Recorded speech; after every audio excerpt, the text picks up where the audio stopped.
नमस्कार, आप सभी का स्वागत है बिंद भारत में। मैं हूं आपके साथ साक्षी गुप्ता। आइए बढ़ते हैं कुछ खास खबरों के साथ। रीवा जिले की त्योंथर तहसील इन दिनों सदैव अपने कार्यों को लेकर सुर्खियों में बनी रहती है। जो मामला प्रकाश में आया है, तहसील कार्यालय त्योंथर के सभी वृत्तों में नायब तहसीलदार से लेकर तहसीलदार तक के कार्यालय में अधिकारी नदारदी रहते हैं। पीड़ित किसान द्वारा बताया गया कि हल्का पटवारी कभी गाँव में नहीं आती, जिसकी शिकायत लेकर तहसीलदार के कार्यालय पहुंचते हैं तो यहां देखने को मिलता है कि तहसील कार्यालय एकदम से खाली रहता है। 12 बजे तक कार्यालय में कोई मौजूद नहीं रहता। कार्यालय के अंदर प्राइवेट व्यक्तियों से कार्य कराया जा रहा है, जिसमें व्रत गिर्द एवं रायपुर सोनोरी प्रमुख हैं। अधिकारियों की मनमानी के चलते रीडरों को बाहर का रास्ता दिखाया गया है और खंड लेखकों से बाबूगिरी का कार्य कराया जा रहा है, जिससे भ्रष्टाचार को चांद लग रही है।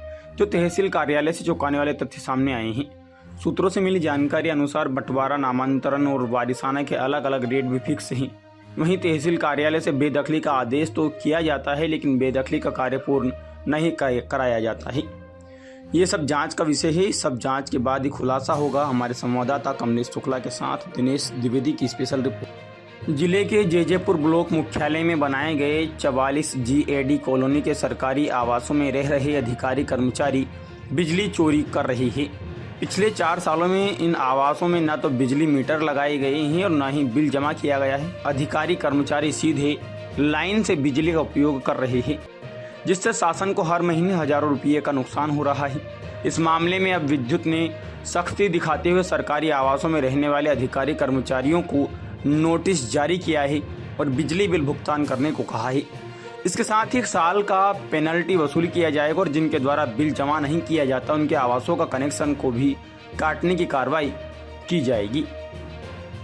जबकि वहीं इस पूरे मामले में स्थानीय लोगों का कहना है कि आम जनता के घरों में बिजली बिल बकाया होने पर तत्काल काट दी जाती है, लेकिन सरकारी आवासों में बिना मीटर के बिजली जलना इन शासकीय अधिकारियों के साथ ही विद्युत विभाग के ऊपर भी सवाल खड़े करता है। आखिर 4 वर्षों से इनके द्वारा बिजली का भुगतान नहीं किया जा रहा, तो इनके खिलाफ अब तक किसी तरह की कोई कार्रवाई क्यों नहीं की गई। इस पूरे मामले में विद्युत विभाग और जिला प्रशासन की भूमिका पर भी सवाल उठने लगे हैं।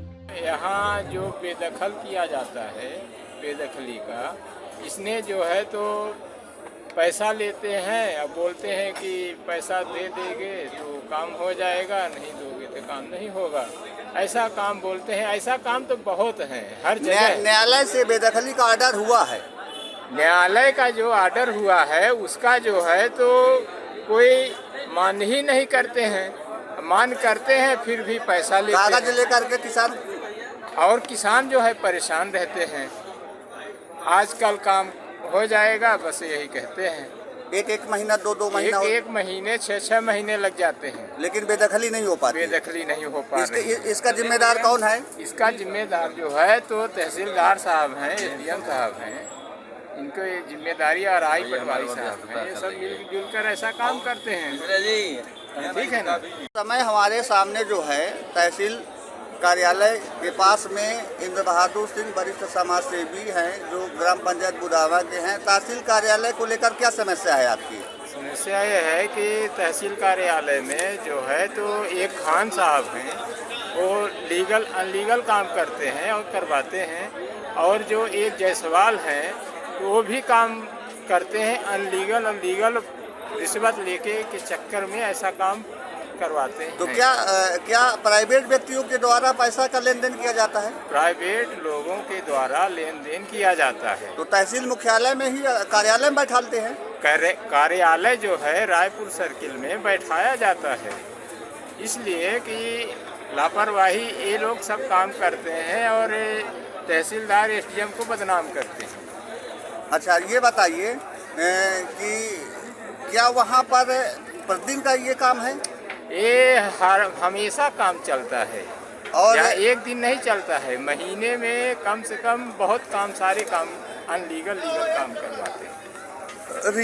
रीडरों के बावजूद भी ऐसा काम होता है? प्राइवेट व्यक्ति पाले गए हैं रीडर जो हैं, तो रीडर अब क्या करें। रीडर से बोलते हैं कि हाँ ऐसा काम करोगे तो आगे का काम हो जाएगा, नहीं करोगे तो पीछे काम हो जाएगा। बंटवारा में कितना लेते हैं? अरे बंटवारा में कम से कम 10,000 5,000 इतना ले लेते हैं। नामांतरण में नामांतरण में कम से कम 1000 2000 इतना ले लेते हैं।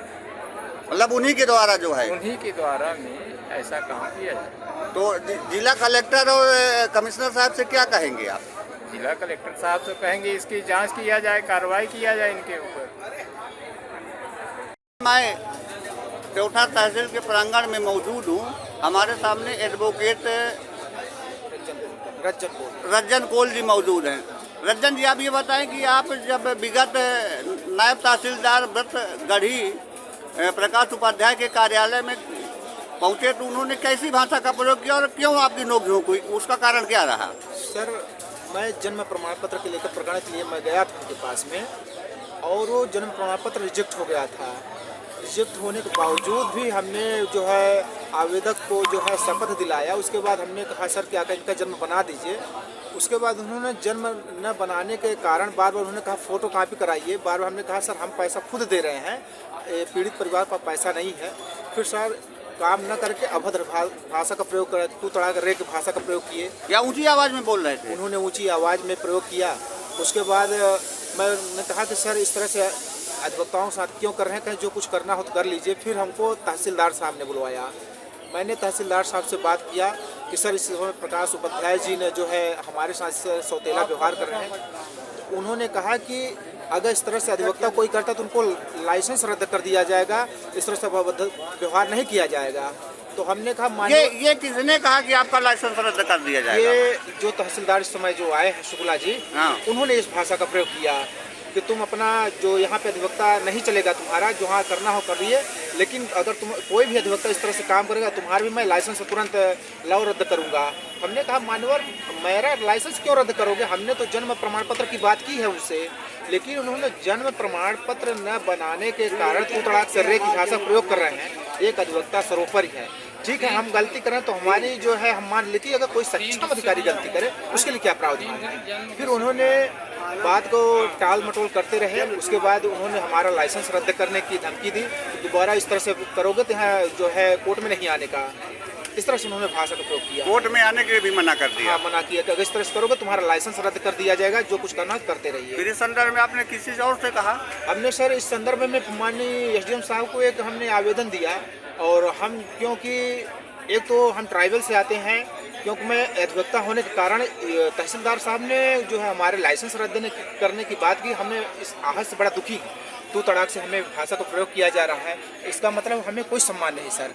तो मैं एक सम्मानित व्यक्ति होने के कारण और पेशे से मैं अधिवक्ता हूँ, लेकिन हमारे इस तरह से जिस तरह से तहसीलदार साहब ने शब्दों का प्रयोग किया हो, नायब तहसीलदार के तहसीलदार, नायब तहसीलदार भी तहसीलदार साहब ने भी, दोनों आज नायब तहसीलदार से ही लेकर तो बात उलझी है।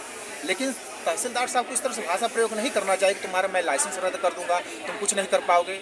आई हमने गलती की तो बैठ कर उनको भी बैठाकर हमको बैठाकर अच्छे से गाइडलाइन देना चाहिए, लेकिन गाइडलाइन न देने के बजाय उन्होंने लाइसेंस रद्द न करने की। उच्च अधिकारियों से और अपने संघ से क्या कहना चाहेंगे? हम अपने यहाँ अधिवक्ता संघ से कहना चाहते हैं कि हमारी मदद की जाए, ऐसे जो आला अधिकारी आते हैं उनको बर्खास्त कराया जाए, उनको त्योथर अधिवक्ता इसके लिए जो है बर्दाश्त नहीं करेगा मान्यवर। और जिले के उच्च अधिकारियों से क्या कहना? मैं जिले उच्च अधिकारियों से कहना चाहूँगा कि हमारी जो अपील सुनाई की जाए, जो ऐसे आला अधिकारी आ रहे हैं, जो ऐसे तहसीलदार साहब आ रहे हैं, हम लोगों के साथ अधिवक्ताओं के साथ अभद्र भाषा का प्रयोग कर रहे हैं, उनको सबक सिखाया जाए, उनको बर्खास्त किया जाए, 4 महीने उनको घर बैठाया जाए।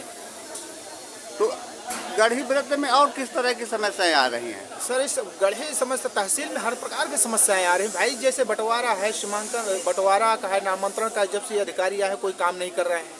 पैसे के लेन देन भी मांग करते हैं लोगों से। गरीब आदमी जो गांव से आते हैं तो कहाँ से दे पाएंगे सर। हमारी 2-2, 3-3 साल के आज फाइल जो है, एक महेवा की फाइल है, हमने बंटवारा का लगाया है, लेकिन आज 4 साल से कोई फाइल उसका कोई नामो निशान नहीं मिल रहा है सर। लोग बोल रहे हैं कि दोबारा फाइल लगाइए, गरीब आदमी कहाँ दोबारा फाइल लगा पाएगा। क्या शुभ नाम है?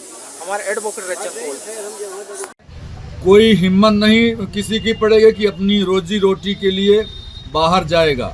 तो इसमें मेरा सभी से निवेदन है, सभी समाज सेवियों से, कि इसमें जिसने भी ऐसा कृत्य किया है, वो कोई चाहे जो कोई भी हो, उसके ऊपर विधि अनुसार, कानून अनुसार दंडवत बिल्कुल कार्रवाई होनी चाहिए, जिसलिए ऐसी दोबारा पुनरावृत्ति ना हो। इसलिए कि एक डर का माहौल जो भी देखेगा, जो भी हमारे यहाँ से भाई हैं और बच्चे हैं जो भी रोजगार के लिए जाते हैं, अभी तो ये गुजरात का मामला है और ये तो उजागर हो गया, पता नहीं ऐसे कैसे कितने केस होते हैं जो दब जाते हैं, जिनकी कभी कभी लाश आती है। दूसरे प्रदेशों में होने के कारण अपराधियों के खिलाफ कार्रवाई नहीं हो पाती है। तो कृपया आपके माध्यम से वहाँ के भी जो समाज सेवी है, संगठन है, पुलिस है, प्रशासन है, शासन है, सभी को इसको गंभीरता से लेते हुए इसमें कार्रवाई करने की हम मांग करते हैं। अभी श्रेय भी ले रहे हैं, कुछ समाज सेवी ले रहे हैं, कुछ नेता ले रहे हैं। अब देखिए, ऐसा है कि इसमें समाज सेवी कौन श्रेय ले रहा है, कौन नेता श्रेय ले रहा है, इसमें मैं कुछ नहीं बोल सकता हूँ। अब जो मैं ये भी अपने फेसबुक सोशल मीडिया में लिखा हूँ कि जो भी इसकी वाहवाही ले रहा है, ठीक है, भी लेने दीजिए। और मैं अभी मिंटू जी से बात किया हूँ, तो शायद बच्चे के साथ मिंटू हैं और उनके परिजन हैं। अभी उनके साथ कोई नहीं है, और जब बच्चा यहाँ आ जाएगा तो खुद बता देगा कि हमारा कहाँ किसने कैसा सहयोग किया है, तो उसमें जो जैसा जिसने किया होगा उसका श्रेय आ जाएगा। आपका भी बहुत बड़ा योगदान है। अभी मेरे सामने आपने बात किया, चैनल के माध्यम से मैं बता रहा हूँ कि आपने बात किया, वो जहाँ पहुँचे हिंदौर में, उनसे आपने बात किया। हमने उनसे बात ये भी किया कि अगर कोई की परेशानी हो, वाहन की व्यवस्था हो, अगर वहाँ से आपको कोई भी दिक्कत हो तो वाहन कराएं, आर्थिक मदद हो सके मेरे से सामाजिक मदद हो सके। और मैं ऐसा सभी से निवेदन कर रहा हूँ कि कोई भी वर्ग विशेष का हो, अगर उसके साथ ऐसा कृत्य होता है, मैं उसके साथ हरदम, मेरे को बिल्कुल इससे मत, किसी भी समाज का होगा, अगर मेरे को जानकारी होगी या मेरे तक आएगा और मेरे से कोई बात करेगा, तो मैं मेरे से जितना हो सकेगा मैं भरसक प्रयास करूंगा कि मैं उसकी हर प्रकार से जितना मेरे से हो सकेगा, जितनी मेरी क्षमता है, मैं उसकी मदद करूं। मजदूर के बतौर गए थे जी, आज उनके माता रो कल से परसों से परेशान है। बिल्कुल, मैंने अपने फेसबुक में मिला है कि जब बच्चा माँ के पहुंच जाए, माँ की वेदना माँ ही जान सकती है। यहाँ तो देखिए, समाज सेवी लोग भी हैं, बिना समाज सेवा के हमारा जो है तो हमारा यही संस्कार ही है, और बिना समाज सेवा के सब अधूरा है। और ये देश भावना के चलते थोड़ा समाज दूरियों में जा रहा है, तो समाज सेवा ही हमारा परम धर्म है, और इसमें जो कर रहे हैं उनके लिए बहुत बहुत बधाई और शुभकामनाएं। ऐसे लोग जो कृत्य किए हैं, सूरत के हैं, एमपी के नहीं है, लेकिन उनके खिलाफ कार्रवाई होनी चाहिए। उनके खिलाफ मैं सभी से निवेदन करूंगा कि सभी जो है तो एकजुट होकर उसके खिलाफ कार्रवाई करने की मांग करें। सरकार हाँ से एमपी सरकार भी मांग करेगी, आप भी मांग कर रहे हैं? बिल्कुल, हम मांग करेंगे, जहाँ जैसी जरूरत होगी हम बिल्कुल परिजन के साथ में मिलेंगे। बड़ी घटना हुई है सीधी जिले के नगझर क्षेत्र के एक पांडे परिवार को मजदूरी करता था सूरत में, उसे बंधक बना गया, उसके साथ मारपीट किया गया, यहाँ तक कि उसका तलवा चटाने के लिए सामने वाले कर्मचारी मजबूर हुए। किसी तरह भाग के वो आ रहा है, इसमें क्या कहेंगे? देखिए, पहले तो सभी दर्शकों को जय श्री राम, गौ माता की जय हो। ये घटना कल दिन भर चली है और ये घटना बहुत निंदनीय है। इसका हम पुरजोर कड़ा विरोध करते हैं और इसमें सभी से निवेदन करते हैं कि जिसने भी ऐसा कृत्य किया है उसके खिलाफ कठोर से कठोर कार्रवाई होनी चाहिए। और क्या इतनी बड़ी वजह थी, क्या ऐसा गुनाह था कि ऐसा कृत्य किसी ने उनसे करवाया कि तलवे चटवाए, चाकू की नोक पर उसको धमकाया, उसको मारे पीटे, उसका मुंह सूजा हुआ है। अभी मेरी 2 मिनट पहले मिंटू जी से जो सुधीर जी के साथ में है। अभी 2 मिनट पहले हमारी मिंटू जी से बात हुई है जो इंदौर में है, और वो वाहन का वेट कर रहे हैं। और मेरी बात ये भी हुई है कि अगर जिस तरीके की उनको ज़रूरत होगी तो जो भी मेरे से सहयोग होगा मैं उनको सहयोग प्रदान करूंगा। और इसमें मैं ये बोलना चाहता हूं कि ये हमारी बीजेपी सरकार मध्य प्रदेश में है और बीजेपी की सरकार गुजरात में भी है। और अगर हमारे यहाँ से बेरोजगार जो हैं युवक हैं अपने भरण पोषण के लिए दूसरे प्रदेशों में जाते हैं काम के लिए, यहाँ जो है तो उनको काम नहीं मिल पाता, तो उनके साथ अगर ऐसा कृत्य होगा। इस समय हमारे सामने जो है रिसदा ग्राम पंचायत के सामाजिक व्यक्ति मौजूद हैं, जहां पर तालाबों पर अतिक्रमण को लेकर के निरंतर लड़ाई लड़ते चले आ रहे हैं, लेकिन स्थानीय प्रशासन तहसील त्योथर द्वारा अब तक कोई कार्रवाई नहीं की गई है। इस संदर्भ में मैं आपको इन्हीं की जुबानी सुनाता हूँ। कैसा मामला है, आज तक कार्रवाई क्यों नहीं हो पाई? अरे दादू का बताइए, ऐसा मामला को यानी ऐसा आक्रमण कर रहे हैं, कोई इसको सुनवाई नहीं हो रही है।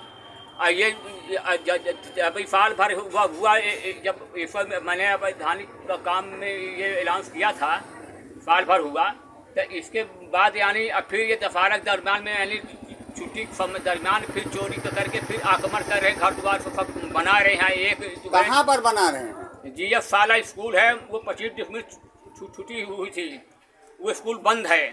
तो उसमें जबरदस्ती यानी जब इनके पास 3-4 जगह घर द्वार मकान है, शासन ने इनको यानी सबका मुआवजा दे, शासन सबको मुआवजा दिया है। ये वहाँ बोर कराए हैं, धान उन लगाए हैं। अब यहाँ जगह सरकारी स्कूल यानी समझ के यानी पूरा यानी तो क्या तालाब के भीटे को तालाब को भी अतिक्रमण किया गया है? तालाब के यानी भीटे के यानी बगल में स्कूल है, तो तालाब भी अतिक्रमण युक्त है, भीटे में भी तालाब के आक्रमण में। तो तालाब के जोता बोया है, तालाब में धान लगी हुई है। जी जी। किसके द्वारा लगाया गया है? गांव के लोगों के द्वारा। अब ये दादू अब को लगाए सब जोते बोए हैं सब यानी कौन यानी। तो क्या SDM तहसीलदार उसका और हल्का पटवारी द्वारा अब तक कोई पटवारी न उसका यानी निरीक्षण करने गया, न कोई तहसीलदार, न कोई SDM। कोई अगर हम कार्रवाई करते हैं तो यानी यहाँ तहसीलदार के यहाँ से मैं कागज यानी लेकर जाता हूँ, तो वहाँ मौके में न यानी पटवारी जाता है तहकीक करने, न कानून को जाता है। सघन आदेश तो आपको दिया गया है? हाँ, आदेश मेरे को दिया गया है। मेरे पास फोटो कॉपी है, मेरे पास अफिलियत पूरा सामने कागज है, लेकिन कार्रवाई कुछ नहीं। कागज मेरे पास है, लेकिन कार्रवाई कुछ नहीं। कार्रवाई कुछ नहीं। अब मोबाइल से जब सूचना पटवारी देता हूँ, पटवारी घर जाता हूँ तो घर वाले बताते हैं कि नहीं 4 दिन से कहीं ना तो मेहमानी में। पटवारी कौन है? पटवारी है आपके यानी एक माझी आज तुम्हारे ये गाढ़ा के आए है। अच्छा, नाम नहीं पता है क्या? आपका क्या शुभ नाम है? जिला कलेक्टर मैडम से क्या कहना चाहिए? जी जी साहब। आपका क्या नाम है? हमारा नाम रमेश प्रसाद द्विवेदी। कलेक्टर मैडम से क्या कहना चाहेंगे? कलेक्टर साहब हमारा यही आदेश है कि भाई इसको तत्काल यानी अगर झूठ हो तो सामने यानी आकर निरीक्षण किया जाए, जो कुछ हो हमको फिर सजा दिया जाएगा। झूठ मैं बोलता हूँ तो इन्हीं की तालाब का अतिक्रमण है, तो अतिक्रमण नहीं पास की भूमि में अतिक्रमण किया जाता है। अगर ये होता है तो ऐसे बहुत से यानी गरीब लोग हैं, सबको फिर फंसाया जाए, क्यों सबको हटाया जाता है फिर।